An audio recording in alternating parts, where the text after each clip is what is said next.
logo minha Bíblia, muito quero aprender. Vou contente para a escola dominical. Saúdo a todos os internautas com a doce e gloriosa paz de nosso Senhor e Salvador Jesus Cristo. Graças a Deus por mais esta grande oportunidade de estarmos agora no ano novo, começando o primeiro trimestre do ano de 2023.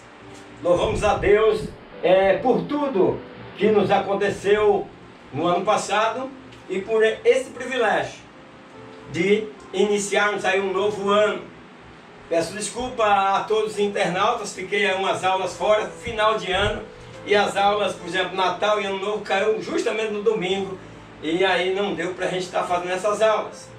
Então nesse trimestre nós vamos ter o privilégio de estudar o Evangelho de Marcos, o servo e a missão no serviço da obra de Deus. Internautas, professores, professoras, creio que vamos aprender muito, por isso gostaria que vocês compartilhassem, fizessem seus comentários, dessem os seus likes e não se esqueça aí de estar acompanhando e também colocando aí sua opinião. A primeira aula que eu não postei é Marcos e o Evangelho. Então a primeira referência a este Marcos no Novo Testamento, ela aparece no relato ali da libertação, do grande milagre que Pedro foi liberto daquela prisão. E ali Pedro, saindo daquela prisão, foi para a casa de Maria, mãe de Marcos, onde ele estava orando, era onde a igreja intercedia e orava por Pedro, na casa de Maria, mãe de Marcos. Por exemplo, Marcos começa aí a aparecer na história, por exemplo, mostrando que ele era filho de Maria, uma mulher crente, que sua casa era um ponto de culto, um ponto de adoração. Então a lição aí, na primeira lição, ela estava nos ensinando a relevância de viver em um lar cristão, em que um momento de fracasso não é nosso fim e que Deus sempre está disposto a nos restaurar. Veja bem, Marco aparecendo na história aí, um lar sustentado pela a palavra de Deus no momento de dificuldade, discípulos sendo mortos, Tiago morto à espada, Estevão apedrejado, e eles estavam ali orando, e agora Pedro preso, eles oraram, e Deus libertou a Pedro. Na lição de número 2, ela diz assim, um coração de servo. Então aí que onde nós começamos a compreender nessa segunda lição o papel do servo, destacando Jesus como o servo enviado por Deus, servo exemplar, e mostrou o nosso dever de servir a Deus e ao nosso próximo. Então essa lição é maravilhosa, Não tivemos essas lições, mas eu aconselho aos professores e professoras, se ainda não estudaram essas duas lições, estuda para que vocês possam acompanhar esse seminário que teremos no primeiro trimestre, onde nós estamos falando sobre o servo e a missão no serviço da obra de Deus. E quem é o modelo? Jesus Cristo. A lição de hoje é a lição de número 3, particularidade do servo. A introdução diz o seguinte: veremos na presente lição que o conhecimento acerca de Jesus Cristo durante seu ministério terreno se deu progressivamente.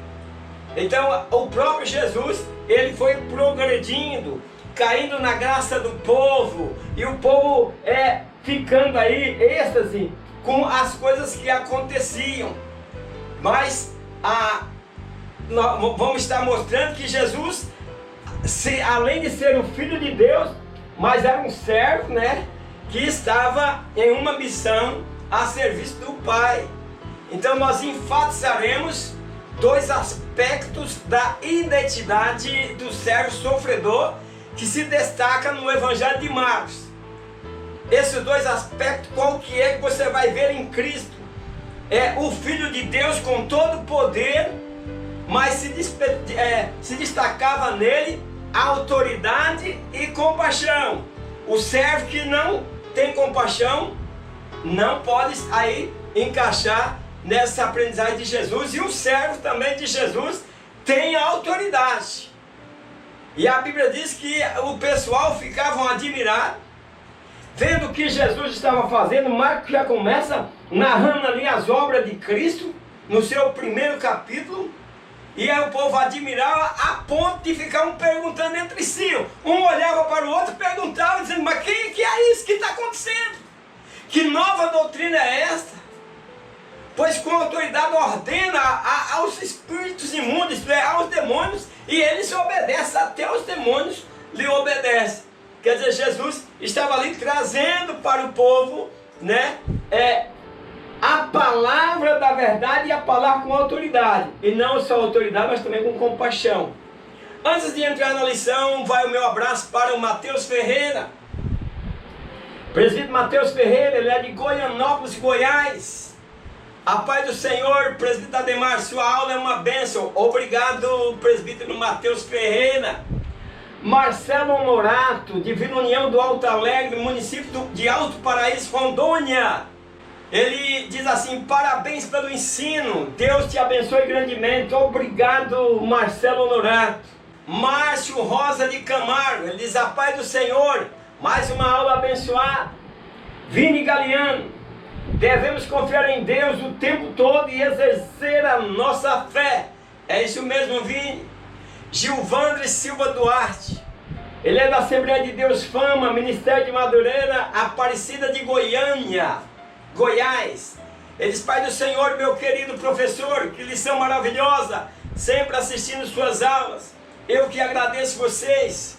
Um diz assim, no primeiro objetivo do ponto 1, vamos estar falando acerca da identidade de Cristo. 1. A identidade do servo. Podemos dizer que a identidade de uma pessoa é o que faz ser distinta de todos. Veja bem, alguém quando viu Jesus, a identidade de Jesus era diferente ali, né? Aí queriam saber quem era aquele homem que vinha trazendo tantas palavras boas, com tanta autoridade. Quando nossos filhos nascem, nós levamos ao cartório e ali fica registrado os seus dados, nossos dados, quando nossos pais nos levaram ao cartório. E nesses dados está ali a nossa identificação, de que cidade nós somos, que isso quer dizer onde nascemos, a que hora, o nome de nossos pais e os nossos avós. Então, quando se faz esse registro, é feita a emissão de um documento, que esse documento se chama Certidão de Nascimento, contendo todos esses dados no primeiro documento. Assim, nossa identidade nos faz pessoas únicas.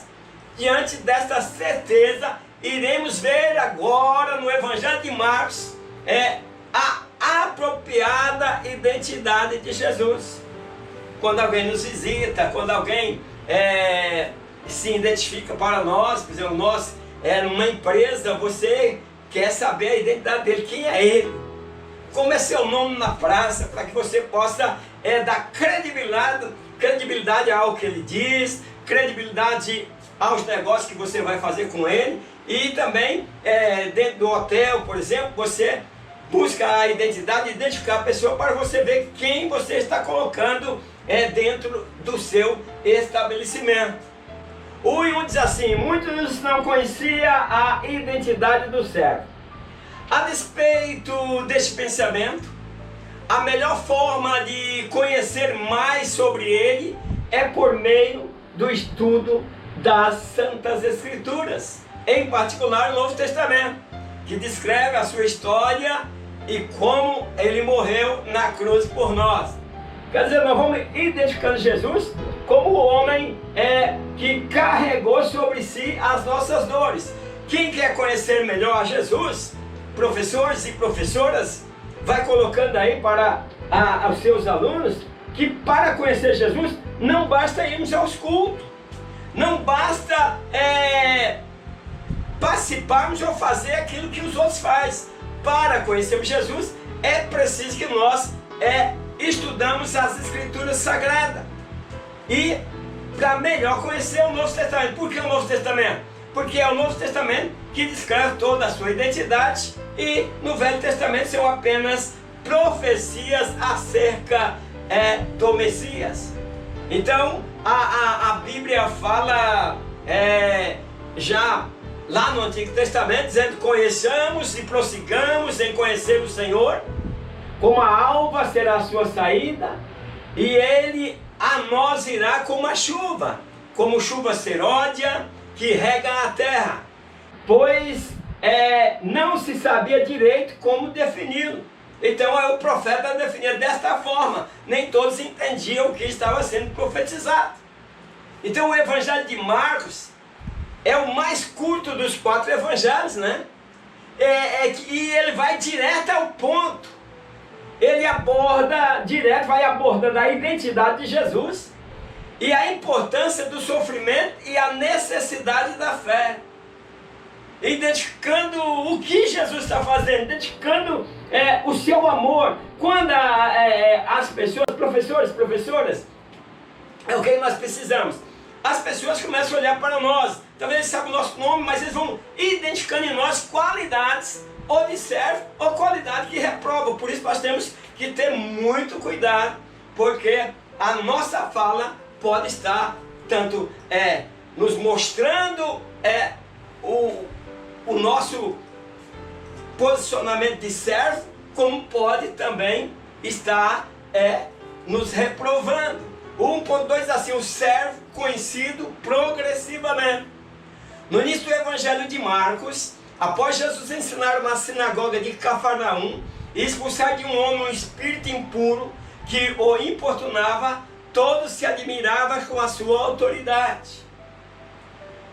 Então Jesus vai sendo conhecendo progressivamente.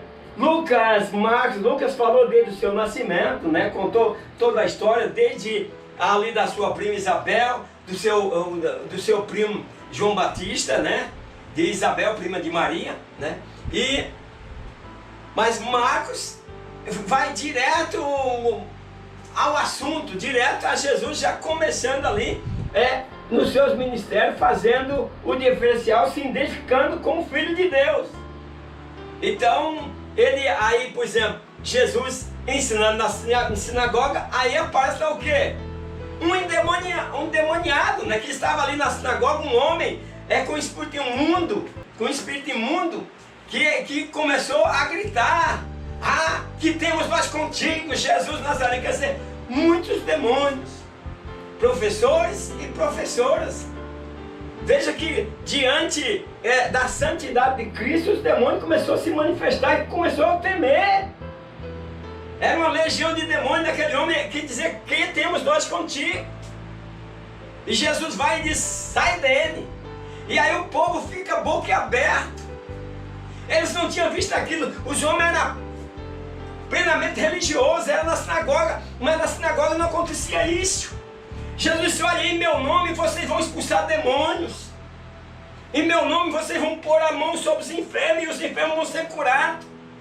Então isso é preciso estar acontecendo no Evangelho dos dias de hoje. Jesus disse: os sinais seguirão aos que creem. Não é nós que vamos correr atrás dos sinais, é os sinais que vai acompanhar o verdadeiro servo de Deus. E eles admiravam e diziam: que é isto? Que nova doutrina é essa? Quer dizer, uma coisa nova estava surgindo. E estava identificando que Jesus era diferente, que Jesus era o Filho de Deus. E eles diziam: mas é com autoridade que ele ordena o espírito imundo e ele se obedece. Quer dizer, que homem é esse que o diabo obedece? Os discípulos ficaram admirados também quando aquele mar revolto, e Jesus vem e acalma a tempestade, e os discípulos disseram: mas quem é esse que até o vento e o mar lhe obedecem? Quer dizer, Jesus estava trazendo para o povo um evangelho de poder, mostrando, se identificando como Filho de Deus, que tem todo o poder. Então a pergunta mais frequente a respeito da figura de Jesus, que o povo estava indagando: O povo estava tão assim, vendo tanta coisa diferente, vendo tanta autoridade, que dizia, afinal, quem é ele? De onde lhe vêm estas coisas? Que sabedoria é esta que lhe foi dada? Quem lhe deu tanta sabedoria? E como se faz essas maravilhas por suas mãos? Meus queridos, o obreiro, o servo de Deus, ele precisa trazer essa unção de Deus. Jesus disse, ó, aqueles que creem em mim farão obras como esta e até maiores do que esta. E hoje, por exemplo, nós não estamos vendo o Evangelho seguindo a linha em que Cristo trouxe, em que Cristo foi identificado como Filho de Deus pela maneira, o seu comportamento e a sua autoridade. E o povo ficava indagando. Os fariseus, que não conheciam Deus, conheciam somente a lei, eles ficavam indagando entre si. E dizia João Batista, é João Batista, que batizava, ele ressuscitou dos mortos. Ou dizia, não, João Batista, não, é Elias, esse camarada aí é Elias. Eles achavam que Jesus tinha sobrevivido, morrido, e agora estava entre o povo. Era muita sabedoria para aquela época, para aqueles homens que eram escravizados em leis. Eu dizia, não, esse aí é um dos profetas. E o próprio Herodes dizia, esse parece que é João Batista que eu mandei degolar, eu acho que ele ressuscitou dos mortos e está aí entre o povo. Quer dizer, Jesus estava causando muitas indagações. Por que estava causando indagação? Pela maneira que o servo se procedia e pela autoridade com que ele falava. Como as pessoas estão indagando a nós, professores? Como eles estão olhando para nós, o que estão vendo em nós? Então o 1:3 diz assim, andar como servo nos faz conhecê-lo. Não há nada mais prazeroso do que ser conhecido por Jesus e conhecê-lo. Quando nós andamos conforme o que Jesus nos ensinou, então o que acontece? Nós passamos a ser conhecidos como servo do Senhor. Certa vez Jesus estava ali entre a multidão e ele pergunta para a multidão. Jesus fala para eles, quem de vocês aí, das pessoas que estão entre vocês, quem dos homens aí, vocês sabem quem eu sou? Quem sou eu? Quer dizer, Jesus se identificando, e eles faziam aquela confusão tremenda. E aí eles começam a responder, um diz assim, você é João Batista. Talvez Jesus tivesse que dizer assim, não sou João Batista. E aí o outro dizia, você é Elias. Eu não sou Elias. Mas ainda tinham outros que diziam, você é um dos profetas.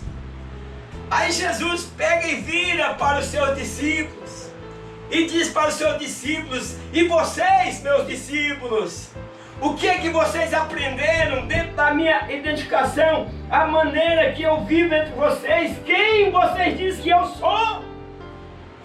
E Pedro responde para Jesus firmemente, tu és o Cristo, Filho do Deus vivo. Então, para conhecer Jesus de verdade, precisamos nos relacionar com Ele. Precisamos identificar o que Jesus faz, o que é obra de Deus, o que não é. Vivemos em um tempo em que a igreja está sendo levada por muito vento de doutrina. As pessoas estão sendo enganadas. As pessoas não estão sendo preparadas para a volta de Jesus. É um pula-pula. É um promete-promete. Aquela empresa que você vai abrir hoje vai dar certo. É mentira. Deus vai te abençoar, mas para abrir uma empresa você precisa ter projeto. Você precisa estar preparado para aquilo. Então são tantas demonstrações que frustram as pessoas. Falar com autoridade. Nesse primeiro ponto nós estamos vendo que o servo falava com autoridade, se identificava de maneira que Pedro responde, tu és o Cristo, Filho do Deus vivo. Nós precisamos viver para Cristo. Então nesse segundo ponto, nós vamos estar mostrando que a autoridade de Jesus está acima de tudo. A autoridade do servo é o 2. A partir do que se pode ler no Evangelho de Marcos, Jesus, por onde caminhou, realizou muitos prodígios e seu ensino era admirado por todos que o seguiam e ouviam, porque possuía autoridade. Eu fico pensando, professores e professoras, internautas que me acompanham, não sei como vocês levam, como vocês procedem, como vocês ensinam aí os seus subordinados, quer dizer, a sua sala. Mas nós precisamos ter a autoridade de Deus. Nós precisamos possuir autoridade. Não é autoridade para humilhar as pessoas, mas é autoridade em Cristo, é não brincar com as coisas santas. Os nossos púlpitos hoje tem deles que parece até que está num picadeiro de circo, porque as pessoas estão brincando. A coisa que é para levar a sério, Jesus falava e Jesus quer que nós possuímos autoridade. Ele disse: eu vos dou autoridade. O 2:1 diz assim: a autoridade da mensagem do servo. Podemos afirmar que a fonte da autoridade de Jesus vinha dos escritos deixados pelo evangelista Mateus. Lemos as seguintes palavras de Jesus: é-me dado todo o poder no céu e na terra. Autoridade. Então a palavra de Jesus em Marcos, ela diferencia de tudo que o povo estava acostumado a ouvir. Eu sempre digo, o povo hoje está ouvindo muita coisa, mas não está ouvindo a respeito da palavra que salva. Quando Jesus diz: vai, através de profecia, de tudo, vai, fala, vai, manda chamar Pedro. Deus usou lá na casa de Cornélio, disse: manda chamar Pedro aqui na tua casa. E aí manda chamar Pedro, que ele vai falar palavras que te salvam. Pregadores, professores, nós precisamos falar palavras que mudam a vida, palavras que salvam, palavras que transformam. É isso, Evangelho. Palavras que te salvam. Foi o que o anjo disse a Cornélio: manda chamar Pedro. Pedro é pregador do Evangelho. Ele vai vir aqui e vai falar palavras que vai te salvar. Qual é o teu compromisso com a palavra de Deus? Fale a palavra de Deus. E a palavra de Deus, a Bíblia diz que ela pode muito em seus efeitos. Prega o Evangelho que o efeito vai vir. Não é preciso você estar gritando: quem dá glória a Deus? Eu ouvi um glória a Deus, vai dar um glória a Deus. Rapaz, é a palavra que vai enchendo os corações, ardendo o coração. E daí, queridos professores e professoras, as pessoas saltam, dando glória a Deus. Olha, Jesus olha para o endemoniado e diz: cala-te e sai dele.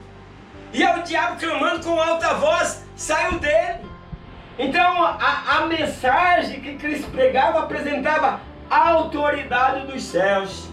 Quando nós estamos pregando, nós temos que estar debaixo da autoridade de Jesus, para que as coisas venham a acontecer conforme diz o Evangelho, para que o Evangelho não seja desprezado. Então a chamada divina, ela é sempre confirmada com a autoridade divina, porque o Senhor confirma a sua chamada em nossa vida através de sua autoridade em nós.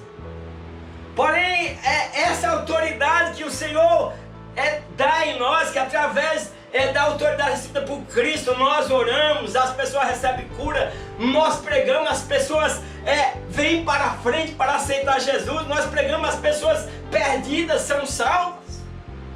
Ela não nos dá o direito de usarmos de autoritarismo, que é o fruto do egocentrismo humano. O poder que o Senhor nos deu é para edificação e não para destruição. E as pessoas estão fazendo essa confusão.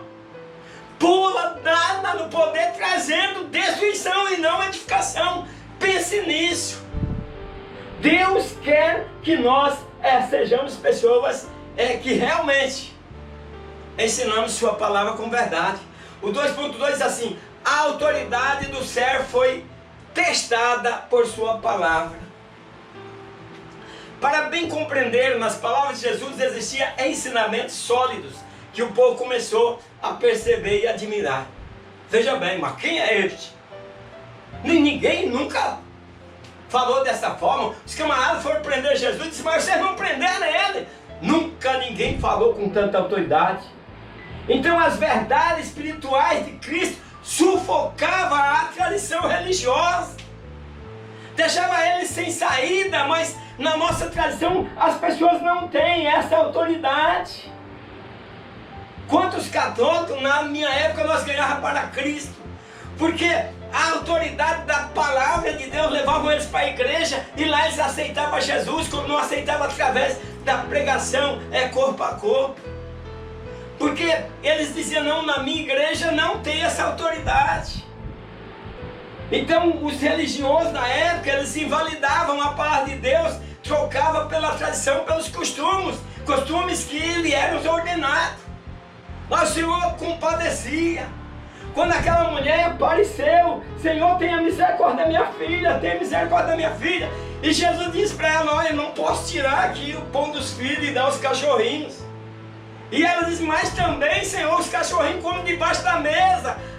E Jesus disse, por essa palavra pode ir embora.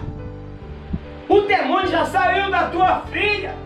E ela vai embora, quando chega em casa, sua filha está sã. Poder na palavra. Oramos a Deus para que o Senhor nos revista de poder e de autoridade. Muitas vezes estamos como servos fracassados. Profecias, profetarem, mas profetarem e nada acontece. E aí o incrédulo zombando de nós. Por quê? Porque nós falamos sem estar na autoridade de Cristo. O 2.3 diz assim, a autoridade de servo foi confirmada perante o mundo espiritual. Acompanhando o itinerário traçado no Evangelho de Marcos, vemos que Jesus é a demonstração apropriada do Pai. Quem vê Jesus vê o Pai. E a Cristo foi oferecido poder e autoridade sobre tudo e sobre todos. Nós temos que entender isso.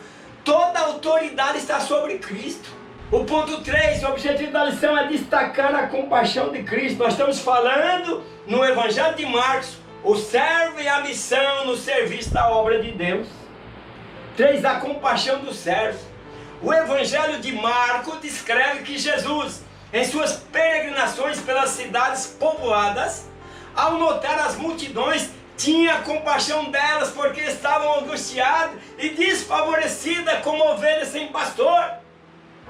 Meus queridos, a Bíblia repete aquelas pessoas que servem a Deus voluntariamente, que traz as suas ofertas, que traz voluntariamente, mas nós encontramos pregadores que não têm compaixão. As pessoas estão necessitando e ela está tirando das pessoas. E Jesus olha com olhar de compadecimento. O 3.1 diz assim, a clemência do servo. O Evangelho de Marcos, assim como os demais, nos apresenta que a morte, assim como as enfermidades físicas, emocionais e espirituais são decorrentes da queda. Todos esses problemas que nós enfrentamos no dia a dia, não teria se não tivesse o problema lá com Adão e Eva. Então, Jesus ele se preocupava em tudo, em libertar o povo de demônios, de doenças. Ele supriu comida ao povo. Ele chegou, ele estava pregando já 3 dias ali, e o povo acompanhando, porque ninguém tinha autoridade como aquele homem. A sua identificação era de um homem vindo do céu. E aí Jesus disse, olha, eu estou com dó desse povo, eu estou com compaixão deles, porque faz 3 dias que eles estão comigo. E não tem nada para comer. Veja, o Filho de Deus tendo necessidade de pão. Gente, com 3 dias não tinha nada. Jesus em 3 dias não tinha nada para oferecer ao povo. Se ele não tinha para oferecer ao povo, eles também não comiam. E aí Jesus realiza muitos milagres. Sua motivação para realizá-los Não foi outra coisa senão compaixão. Os milagres de Jesus não eram apresentação. Como muitos dizem, se eu sou filho de Deus, se eu tenho crédito com Deus, vai acontecer isso. Vá com teu crédito para lá. Mas quer servir aos seus sinais e estar contigo? Enchei do Espírito Santo. Jesus tinha compaixão. O 3:2 diz assim, o servo que compadece. A partir da ótica do Evangelho de Marcos, podemos dizer que os males, doenças e a morte, elas passaram a existir em decorrência da entrada do pecado do mundo, foi isso? Então o pecado trouxe consequências terríveis. Toda a humanidade sofreu com o pecado. Então depois da queda, o ser humano já não seria mais o mesmo. O 3:3 diz assim, o servo nos ensina que onde há compaixão abunda amor. Chama-nos a atenção o fato de que na cura de um leproso, Marcos relata que Jesus demonstra a sua compaixão a esse homem. Então nós vemos no relato bíblico que o leproso, rogando-lhe, ele pôs-se de joelho. Veja a situação quando nós estamos sofrendo. Nós, professores, nós temos que ensinar aos nossos alunos. Nós precisamos ter compaixão com amor. Quando nós temos compaixão, o poder de Deus opera. E aquele homem estava desesperado, e ele chegou para Jesus e disse, Senhor, se que queres, tu pode me limpar. E Jesus, vendo aquela aflição daquele homem, ele foi movido, a Bíblia diz que ele foi movido por grande compaixão. E aí Jesus estende a mão e tocou aquele enfermo. E ele disse, eu quero, quer dizer, se tu queres, eu quero. E disse, está curado, fique em mim. Então Jesus demonstrou sua compaixão com todos que se aproximavam dele, curando doentes, ressuscitando mortos. Para que isso? Para que todos fossem salvos da garra de Satanás. Jesus nos mandou para estar resgatando almas. No entanto, nós estamos se preocupando em vestir o melhor terno, a melhor roupa, é isso que nos importa. Conclusão, na caminhada e no relacionamento diário com o Senhor, quer dizer, na nossa caminhada, é que vamos conhecendo e crescendo no conhecimento acerca de Jesus Cristo. Vamos crescer juntos nesse trimestre. Vamos aprender lições como servo, que vem com a missão no serviço da obra de Deus. Espero você na próxima aula, que é a lição 4. O servo que age com excelência. Até a próxima aula, na paz do Senhor. Amém.